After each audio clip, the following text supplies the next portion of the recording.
मोहम्मद इस्माइल। अध्यक्ष महोदय, additional budget पर चर्चा के लिए कहने के लिए आपने मुझे समय दिया, मैं आपका बहुत बहुत शुक्रगुजार हूँ। होम मिनिस्ट्री से मुताल्लिक मुझे अपनी बात रखनी है।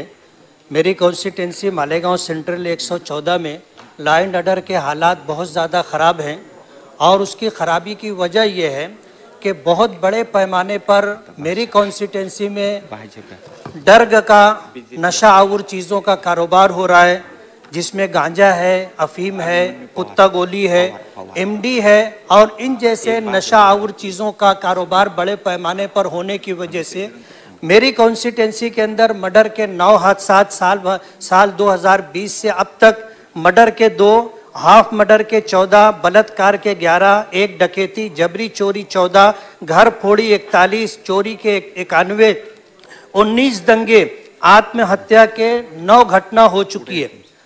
और इस सिलसिले के अंदर डिपार्टमेंट से बार बार बात करने के बाद भी कोई कार्रवाई होती नजर नहीं आ रही है और नशे का कारोबार करने वाले जो लोग हैं, ऐसा लगता है कि डिपार्टमेंट की तरफ से कहीं ना कहीं उनको छूट दी जा रही है, जिसकी वजह से ये कारोबार बढ़ता जा रहा है। हालात ख़राब होने की वजह से आज हफ्ता भर काम करने वाला मजदूर जब अपनी तनख्वाह लेकर के जाने लगता है तो उसे कटर मार करके उससे उसके हफ्ते भर की कमाई छीन ली जाती है। मोटरसाइकिल बड़े पैमाने पर चोरी हो रही है और चोरी करने वालों का कोई जो है अता पता नहीं है।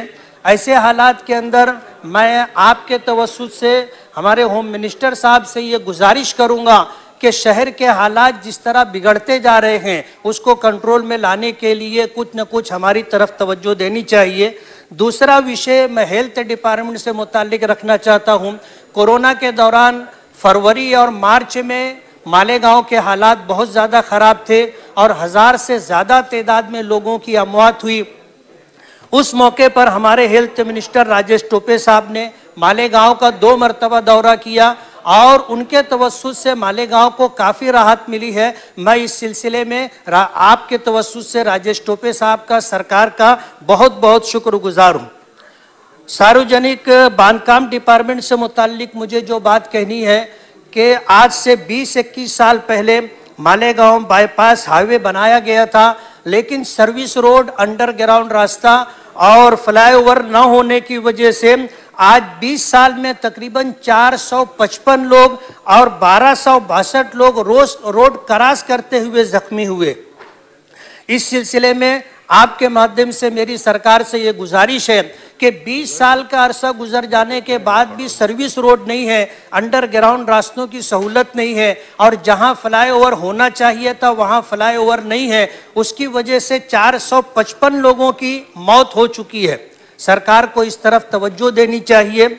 और इसी तरह जो है हेल्थ डिपार्टमेंट से मुताल्लिक मुझे जो बात कहनी है कि मालेगांव सार्वजनिक हॉस्पिटल के एरिए में महिला बाल रुग्णालय को सरकार ने मंजूरी दी है और 36 करोड़ रुपए का बजट मंजूर किया है। अगर उस सिलसिले में बजट रिलीज हो जाता है तो उन महिलाओं को जिनको डिलीवरी के लिए बहुत दिक्कतों का सामना है, बच्चों के इलाज और मुआवजे के लिए जिनको बहुत तकलीफ है, उन लोगों को राहत हो जाएगी।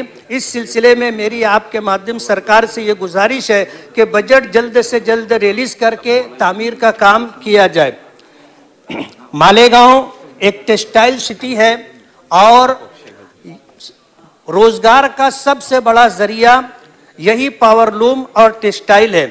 पिछले दिनों सरकार ने उस सिलसिले में एक सर्कुलर निकाला कि जितने कारखाने हैं उन तमाम कारखानों का ऑनलाइन रजिस्ट्रेशन होना चाहिए और उसके लिए जो अटी शर्ती जो कंडीशन डाली है वो ये है कि जो कारखाने की ज़मीन और प्लाट है जिस नाम पर है उसी नाम पर बिजली कनेक्शन मीटर भी होना चाहिए और पावरलूम परमिट भी उसी नाम पर होना चाहिए। मैं ये बताना चाहता हूँ कि ये बाप दादा से आया हुआ कारोबार है और आज ये शर्त तो पूरी करना हम लोगों के लिए बहुत मुश्किल है। जमीन प्लाट किसी और के नाम पर है, पावरलूम कनेक्शन पुराना होने की वजह से किसी और के नाम पर है और सरकार का पिछले दिनों जो सर्कुलर था, जो कानून था कि 4 लूम से ज्यादा परमिट एक आदमी के नाम पर नहीं हो सकता।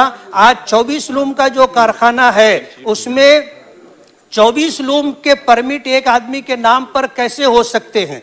मेरी आपसे ये गुजारिश है कि ये इन शराइत को आसान किया जाए और बेहतर होगा कि रजिस्ट्रेशन के लिए जो सर्कुलर निकाला गया है उसे रद्द किया जाए। मालेगांव टेक्सटाइल सिटी है, एमएसईबी बोर्ड के तवस्सुस से पिछले दिनों बिजली मिला करती थी, लेकिन 2019 में प्राइवेट कलकत्ता बिजली कंपनी को ठेका दे दिया गया है 20 साल के लिए। कंपनी ने लॉकडाउन के बाद फरवरी 2021 में ताबा लिया और ताबा लेने के बाद जो सहूलतें मिलनी चाहिए आज तक लोगों को सहूलतें मिली नहीं है। मेरी आपके माध्यम से गुजारिश है, नया बिजली कनेक्शन आसानी से मिलना चाहिए और इसी तरह 3 फेज का कनेक्शन मिलना चाहिए। और बिजली जो बार बार जो है कंडक्टर टूट जाता है और लॉकडाउन की वजह से जो हालात हैं इसके पेशे नज़र जो है कोई ना कोई सहूलत सरकार की तरफ से बिजली कंपनी को आदेश दे करके मिलनी चाहिए। आज इस मौके पर आपने मुझे कहने का मौका दिया, मैं आपका बहुत बहुत शुक्रगुजार हूं और ये उम्मीद करता हूं कि जो गुजारिशात मैंने की है उस पर अमल आवरी होगी और लोगों को जल्द से जल्द सहूलत मिलेगी। बहुत बहुत शुक्रिया।